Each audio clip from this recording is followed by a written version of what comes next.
Hello guys, അങ്ങനെ അതേ നമ്മുടെ സ്വന്തം കുന്നംകുളത്ത് തന്നെ ഗുണാഗേവ് വന്നിട്ടുണ്ട് കേട്ടോ. അപ്പോൾ ഞങ്ങൾ അങ്ങോട്ട് വേണ്ടി വന്നൊക്കെയാണ്. ഫെസ്റ്റാണ് കേട്ടോ വന്നിട്ടുള്ളത്. കുറേ ബേഡ്സൊക്കെ ഉണ്ടെന്ന് പറഞ്ഞു. അപ്പോൾ ഒരാൾക്ക് റേറ്റ് വരുന്നത് 80 രൂപയാണ് കേട്ടോ. അപ്പോൾ അതിൻ്റെ ഉള്ളിലേക്ക് കയറുമ്പോൾ തന്നെ പല കളർ ലൈറ്റും ചവറും പിന്നെ മൃഗങ്ങളെ ശില്പങ്ങളൊക്കെ വെച്ചിട്ടുള്ള ഒരു അടിപൊളി കോംബോ ആണ് കേട്ടോ വന്നിട്ടുള്ളത്. പിന്നെ അതാ ഞങ്ങൾ കുഴി കണ്ടിട്ട് ഗൈസ് ഇതാകെ മൂടിയിട്ടിട്ടാണ് കിടക്കുന്നത്. സുരേഷിൻ്റെ കുഴി കണ്ട് ഞങ്ങൾ അങ്ങനെ ഇതാ ഞാനും ഉമ്മച്ചിയും ഇങ്ങനെ അടുത്ത സ്ഥലത്തേക്ക് പോയി.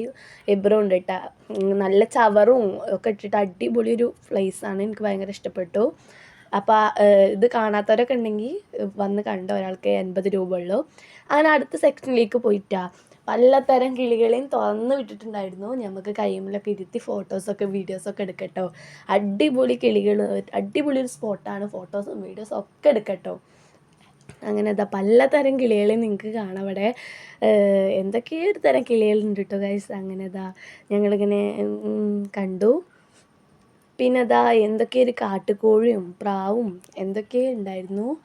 അങ്ങനെ എബ്രുവിന് ഭയങ്കര ഇഷ്ടമായി. എബ്രുവിന് എന്താ നോക്കേണ്ടതെന്നൊന്നും അറിയില്ല. അവനിങ്ങനെ ഓരോത്തിനെയും നോക്കിയും കണ്ടും പിടിച്ചും തൊട്ടിട്ടൊക്കെ ഇരിക്കുകയാണ് കേട്ടോ. അവനക്കിതൊക്കെ കണ്ടപ്പോൾ ആകെ കൺഫ്യൂഷനായി ഗൈസ്. അങ്ങനെ നല്ല രസമുണ്ടായിരുന്നു. എനിക്കിവിടെ ഏറ്റവും ഇഷ്ടപ്പെട്ട ഈ ഒരു മഞ്ഞ കിളികളാണ് കേട്ടോ. അത് അടിപൊളിയായിട്ടുണ്ട് കൂട്ടിലടച്ചിട്ടിട്ട്. പിന്നെ ഇവിടെ തത്തൊക്കെ ഉണ്ട് കേട്ടോ. നമുക്ക് വീഡിയോ എടുക്കാനെന്ന് പറഞ്ഞിട്ടുണ്ടെങ്കിൽ അവർ കയ്യിലൊക്കെ പിടിച്ച് നമുക്ക് തരും കേട്ടോ. ഇതിൻ്റെ പേര് മിന്നു എന്നാണ് പറഞ്ഞത്. പിന്നെ ഇങ്ങനെ കുറേ അനിമൽസ് ഉണ്ടായിരുന്നു. അതിനൊക്കെ നമുക്ക് കാണിച്ചു തന്നു കേട്ടോ. അടിപൊളിയായിരുന്നു. പിന്നെ ഏറ്റവും ഒരു പേടിയുള്ള സാധനമായിരുന്നു കേട്ടോ പാമ്പ്. ഞാൻ നീങ്ങിന്നു. നല്ല അടിപൊളി സാധനമായിരുന്നു. എന്നോട് തൊടണമെന്നൊക്കെ ചോദിച്ച് ഞാൻ വേണ്ടാന്ന് പറഞ്ഞു. പിന്നെ വേറെ എന്തോ ഒരു മുതലൊക്കെ പോലത്തെ സാധനം, അതിനൊക്കെ നമുക്ക് കാണിച്ചു തന്നു കേട്ടോ. ഒക്കെ അടിപൊളിയായിരുന്നു. ആൾക്കാരൊക്കെ വന്ന് തൊടുന്നു വീഡിയോസൊക്കെ എടുക്കുന്നൊക്കെ ഉണ്ട്. അങ്ങനെ കഴിച്ചാൽ എബ്രു എന്തൊക്കെ ആലോചിച്ച് കിളികളൊക്കെ കണ്ട് അവനിങ്ങനെ നടക്കുകയാണ് കേട്ടോ. അങ്ങനെ കിളികളൊക്കെ കണ്ടു. നല്ല ഉമ്മച്ചി നല്ല രസമുണ്ട്. കിളികളൊക്കെ ഭയങ്കര ഇഷ്ടപ്പെട്ടിട്ട് അവനിങ്ങനെ നടക്കുകയാണ്. അങ്ങനെ ഒത്തിരി എൻജോയ് ചെയ്തു. ഞങ്ങളവിടെ കണ്ടു. മോനക്ക് ഭയങ്കരമായിട്ട് ഇഷ്ടപ്പെട്ടു. എബ്രോന് ഒത്തിരി ഇഷ്ടപ്പെട്ടു. അങ്ങനെ കുറേ ഫിഷ്, അടുത്ത ഫിഷിന്റെ സെക്ഷനാണ്. അപ്പൊ അവിടെ പലതരമുള്ള ഫിഷുകളുണ്ട് കേട്ടോ. എല്ലാത്തിന്റെ പേരുകളും അവിടെ എഴുതിയിട്ടുണ്ട്. അടിപൊളി ഫിഷുകളായിരുന്നു. പിന്നെ എനിക്ക് അവിടെ കൂടുതൽ ഇഷ്ടപ്പെട്ടത് ബേഡ്സുകളാണ് കേട്ടോ. അതാണ് എനിക്ക് ഒന്നും കൂടി ഇഷ്ടപ്പെട്ടത്.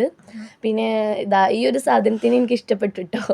ഒരു ഞണ്ടൊക്കെ പോലത്തെ ഒരു സാധനമായിരുന്നു. എബ്രു അതിനെ നോക്കി ഇനിയിപ്പോൾ ഇതിനെ എങ്ങനെ പിടിക്കും എന്നുള്ള രീതിക്ക് നിൽക്കുന്നു കേട്ടോ അവന്. അവനക്ക് ആകെ ഇഷ്ടപ്പെട്ടു. വന്നപ്പോൾ അവനക്ക് നല്ല ഇഷ്ടപ്പെട്ടു കേട്ടോ അവിടുത്തെ സ്ഥലവും കാര്യങ്ങളൊക്കെ. അല്ലേ അമ്മച്ചി? അതെ അതെ. അങ്ങനെ പിന്നെ കോഴി, പൂച്ച, പ്രാവ് അങ്ങനെ എന്തൊക്കെയോ സാധനങ്ങൾ വീണ്ടും ഉണ്ടായിരുന്നു. അങ്ങനെ പൂച്ചനെ കുറേ ഇട്ട് കളിപ്പിച്ചു ഗൈസ് ഞാൻ. അങ്ങനെ പിന്നെ കുറേ കടകളൊക്കെ അടച്ചേക്കണം കേട്ടോ. പിന്നെ കുട്ടികളെ കളിക്കണത്, പിന്നെ പണ്ടത്തെ നൊസ്റ്റാൾജി മിഠായികളൊക്കെ ഉണ്ടായിരുന്നു കേട്ടോ. അടിപൊളി നല്ല ഐറ്റംസ് മിഠായികൾ, ഭയങ്കര നമ്മൾ ഇപ്പോൾ കാണാൻ കിട്ടാത്ത കുറേ ഐറ്റംസ് മിഠായികൾ. പിന്നെ പനങ്ങൾ കണ്ടം, അങ്ങനെ കുട്ടികളെ വാച്ചസ്, അങ്ങനെ പലതരം ഉണ്ടായിരുന്നു കേട്ടോ. അങ്ങനെ ഞാൻ ഷോർക്കാൻ വേണ്ടി 2-3 കണ്ണാടിട്ടു. പിന്നെ ഫുഡിൻ്റെ സെക്ഷനാട്ടോ വരുന്നത്. ഞങ്ങൾ അവിടെ നിന്നൊന്നും കഴിച്ചില്ല. അങ്ങനെ പുറത്തിറങ്ങി അവിടെ റൈഡ്, കുറേ കുട്ടികളുടെ ഒക്കെ റൈഡ് ഉണ്ടായിരുന്നു. പിന്നെ അവിടെ ഒരു മരണക്കഥന്റെ കണ്ട് ലൈറ്റൊക്കെ കണ്ട് അന്തം വിട്ട് അങ്ങനെ എബ്രുവിനെ ഭയങ്കര ഇഷ്ടപ്പെട്ടൊക്കെ കേട്ടോ മരണക്കിണർ. അവനിങ്ങനെ അതിന്റെ ശബ്ദം കേൾക്കുമ്പോ അവനിച്ച് നിൽക്കാണ്. അവനക്കിപ്പോ ഇനി എന്താ ചെയ്യേണ്ടതെന്ന് അറിയില്ല. കുറേ ബേഡ്സിന്റെ സെക്ഷനിൽ നടന്നു കളിച്ചു. അപ്പോൾ ഇവിടെ വന്ന ലൈറ്റൊക്കെ കണ്ടപ്പോൾ ഭയങ്കര ഇഷ്ടമായിട്ട് അവനക്ക്. അങ്ങനെ കഴിച്ചിട്ട് ഞങ്ങൾ തിരിച്ചു പോവാണ്. വേണ്ടിയവരൊന്ന് കമൻറ്റ് ചെയ്യും ലൊക്കേഷൻ. ഞാൻ എന്തായാലും ലിങ്കിൽ വിടുന്നതാണ്. Tata, bye bye, see U.